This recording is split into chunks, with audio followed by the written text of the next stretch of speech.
In the last episode, I talked about how I began saving 50% of my income and how I got started on my journey.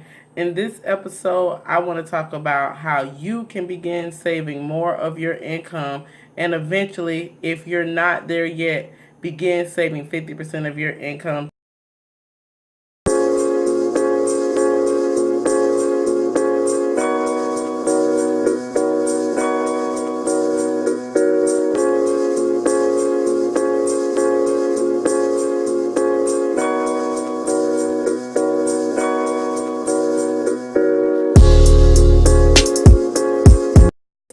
The first step to saving 50% of your income, or maybe 10% or 20% or 30% of your income, is you deciding.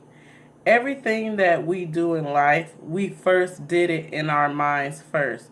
If it was something big or if it was around changing a old habit in order to create a new habit, you had to first make a decision that it was something that you were going to do in order to actually accomplish that goal in real life.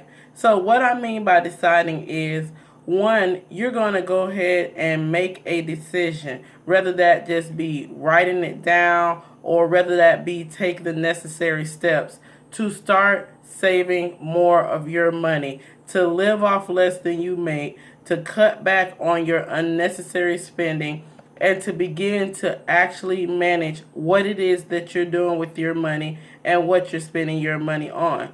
Which brings us to step number two, and that is managing our money. There's a saying that what is measured is managed. In order for us to begin to keep more of our money and spend less of our money, we have to begin to manage our money by measuring what it is that we're spending our money on. So many people that I talk to about helping them create better financial decisions or to begin to think better about money do not even realize what they're spending their money on or how much money they're spending on things that aren't really important or things that aren't bringing them value. So, in order to begin to keep more of your money, to save more of your income, you have to begin to measure what it is that you're spending your money on so that you can better manage your money. Now, you may be thinking, how is it that I'm going to start to manage my money better? The first thing I always recommend to someone that I'm assisting with managing their money is to first write down everything that you spent money on for the next 30 days or for the previous 30 days. A lot of people use debit cards, so if it's easier, you can maybe print out a bank statement. But if you know there are things that you are spending money on, far as with cash, you want to make sure that you're writing those things down. You want to make sure you're writing down all of your subscriptions, all of your monthly bills, your monthly utilities, any memberships that you have, whatever it is that you're spending money on, you want to be sure to write those items down for the next 30 days or for the previous 30 days. Now, once you have that list made, you want to look at all of the reoccurring bills and all of the bills that you must pay, meaning your rent or mortgage, your insurance, your car note if you have a car payment, child care if you have children, your utilities. And when I say utilities, I mean everything that you pay on a monthly basis to keep your household going and to keep your life in order. I do not mean the things that we want, I mean the things that we need. Once you have that list of things that you need, you want to total that number up and see how much it is that you actually have to spend on the things that you need in order to make your household run and to keep your life running smoothly. Next, you're going to look at the things that you don't need, meaning your monthly subscriptions, cable, entertainment, luxury items. Maybe you're getting your nails done twice a month. Is it a way that you can cut back and maybe get your nails done once a month or every 6 weeks? you want to begin to look at these leisure expenses, these things that we don't need but we spend money on, and look at where you can cut back on these items. The more of these items that you can save on, the more money that you will have left over at the end of the month or at the end of each pay period when it's time for you to look at how much money you're going to start saving. So make sure that you separate your actual necessities from your actual luxuries when it comes to your expenses. Now, based on what you have come up with, those two numbers, now you're going to look at your income. You want to look at how much income you're earning. If you have a spouse, I'm hoping that you guys are keeping your incomes together. So you want to look at how much money you guys make together. Or maybe you guys keep a certain amount of your income and you put another number into a specific account where you're going to pay for your bills. Well, however you do it in your household, you want to take your total inflow, your total income, any side hustles you have, or any passive income that you have coming in, or maybe if you're able to get a part-time job, or maybe you're already working a part-time job, you want to take all of the income that you have coming into your household for a month, and then you want to subtract first the monthly expenses that you have to pay, the necessities. And now the number that you have left over is the number that you're going to look at in reference to how you're going to be saving and what percentage of your money that you're going to be saving.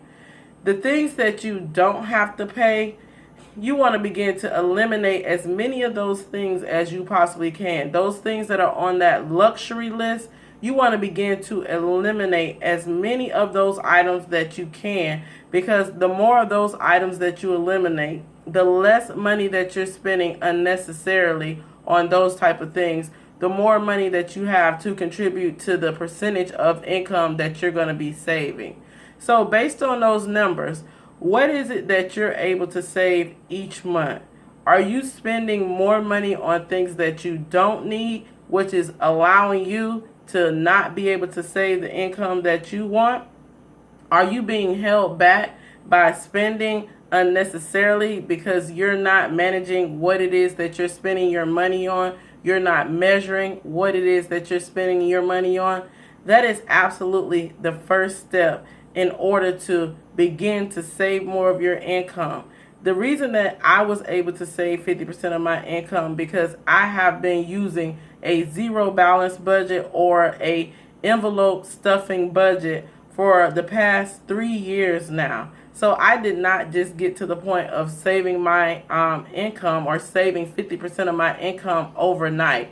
It was an actual process. It had to become a habit that I was going to measure my money. I was going to be intentional about my money, and I had to make a strong decision that I wanted to save more of my money. So don't feel bad if you're not at the point yet of saving 50% of your income.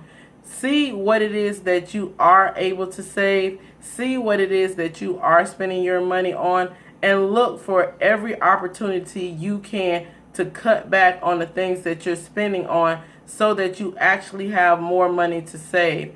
And then, as I said in my last video about how I save 50% of my income, look for a high interest savings account that you can begin to save that additional money in, so that your money is also growing based on compound interest, which means that your money is making you money, your money is paying you interest, which is something that a lot of us are unfamiliar with because they don't really teach us about these type of things in school. The only interest that most of us know is to be paying interest, and we don't want to pay interest, guys. So just make sure that you sit down as soon as you can after you've decided that you want to save more of your money, or you want to get to the point that you're able to save 50% of your income, and look at what it is that you're spending your money on. Create a budget. I suggest the zero balance budget or the envelope stuffing budget. You can find a lot of videos on YouTube about this. You can also find a lot of other content creators that are creating videos around this method of budgeting your money. And then set a number based on what you have left of how much money that you're going to save, and make sure that you save that money first before you pay any bills, before you spend any money. As soon as that paycheck hits your hand or hits your bank account, you want to make sure that you take out that allotted amount of money that you've decided that you're going to save, and you put that into your high interest savings account. If you create the habit of paying yourself first, meaning you're going to set aside the money that you decided that you're going to save first before you do anything, you will see yourself turning over a new leaf.